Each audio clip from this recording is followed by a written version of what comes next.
The return of my Coin Lady channel brings me much joy. We are currently at a little under 52.5 cents. An entire day may change so much. Everyone was jumping on the XRP bandwagon yesterday as if the sky was about to fall. This is only the beginning, we're up 2.5 cents and are about to take off from here. Suddenly, we're back. I've been telling you to keep your emotions in check, because that's how crypto works. Once you go into cryptocurrency, keep your emotions out of it. Those things don't belong in here. That is the true essence of the video from yesterday.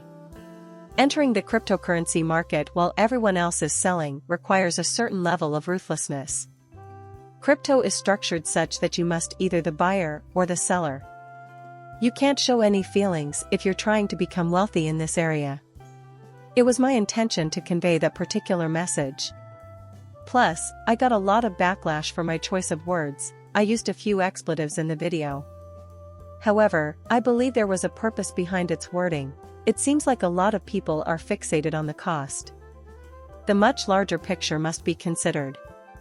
XRP has the potential to shake up the financial sector as a whole. You are actually holding that in XRP. Your level of patience is more important than the amount of money you put in. One of the most common inquiries I get is, how much XRP should I have in my holdings? When a dip occurs, how much money do you recommend I put into my investment? You have to be patient, since no one can honestly say that. Can you maintain your position when everyone else predicts XRP's price will soon reach its peak? Because that is what will happen when XRP takes off. People will constantly try to predict when it will reach its peak, but you must be patient. Look at what's happening in the actual world all at once. Is usefulness. The actual worth of XRP is now what is driving its price, which is rising rapidly. There will be a number of factors to consider as XRP's price starts to rise, but at what point will you sell all of your holdings, or will you hold on until XRP hits 4 figures? If you want to succeed at this waiting game, you need to control your emotions and not give in to FUD, fear, uncertainty, and doubt. After all, the people who stand to lose the most from the XRP market are other XRP holders. It seems like everyone is continually griping about how XRP will never go up. You can be sure that it will move. It must occur while you are holding. Whoever said it was speaking for them? Who or what is preventing the banks from acting? They are unable to keep it on their books because regulatory ambiguity persists. Because of this, I've been telling you for a long time that crypto rules will lead to rapid adoption. The good news is that we are no longer in the future, when regulations will be in place. Soon, we will be months away. Either it will take place before to the election or it will not.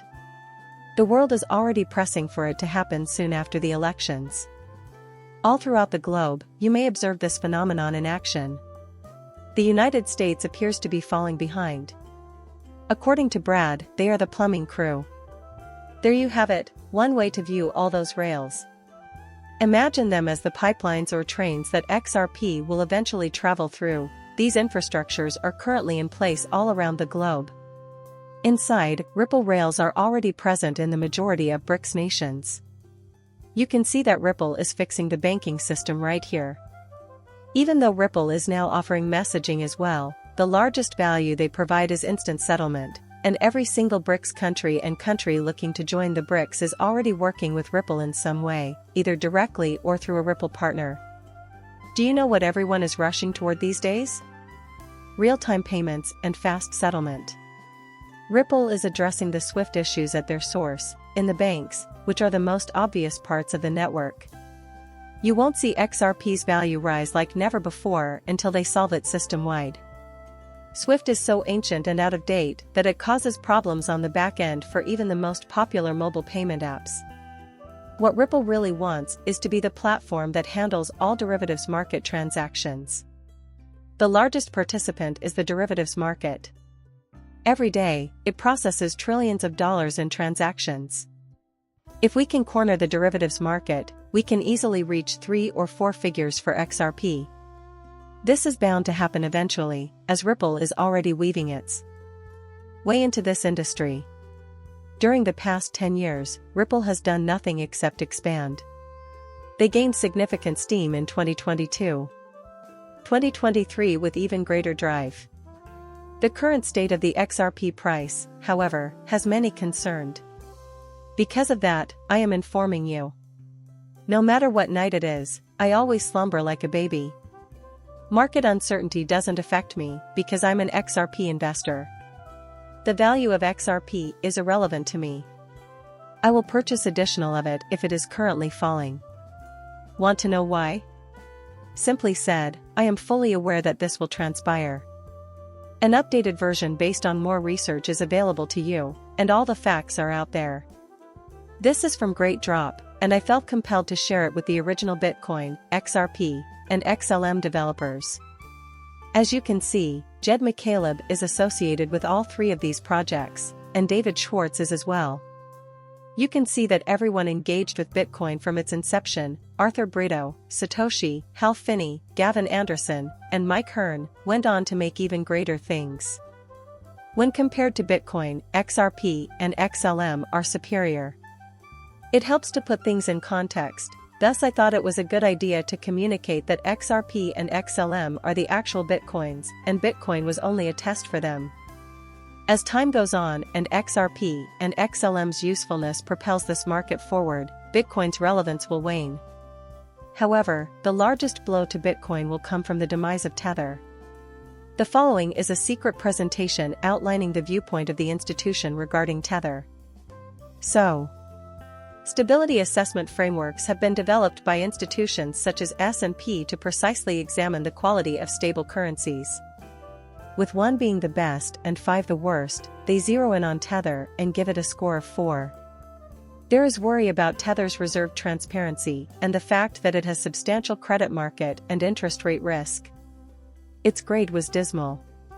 Now that we're all aware of how terrible Tether is, I went so far as to say that its demise must occur at a certain moment in order to expedite regulation, increase transparency, and pave the way for the banking sector to employ closely controlled stable currency. Since Mika has already shown us how this would play out, it appears more essential now than it ever has before. As Mika noted, Tether is not a good fit for the financial industry. Although it will have long-term negative effects on financial institutions, I anticipate that it will prompt the rapid adoption of rules, similar to what happened with FTX. Nonetheless, the United States has yet to implement crypto legislation. Nevertheless, regulation is going to be necessary as we move towards CBDCs, which are essentially government-created stable coins. The demise of Tether could hasten this process. While we're discussing rules and laws, I mentioned that we might encounter a problem when Know Your Customer becomes a need for wallets, similar to Respectable Ledger, etc. Some regulations will definitely fail to pass. Sometime soon, this might be an issue, so it's good to give it some thought now. Now we need to keep an eye on the regulations to see what kind of wallets they impose. Anti-money laundering measures, like as KYC, Know Your Customer, will also be necessary for wallets. Although restrictions may restrict on-ramps to a select few exchanges, I believe that traditional banks will provide the best opportunity for growth in the form of direct payments between digital wallets. After all the rules and regulations are in place, the banks will want to hold your cryptocurrency. Some digital currencies will probably become fiat money. With the IRS, you can observe that happening right now. Consider it in this way. We aren't quite there yet, but if XRP were to be considered real money by banks and the IRS, it might be insured by the FDIC. Seeing my video is an honor. Bye for now, and please subscribe and like my channel.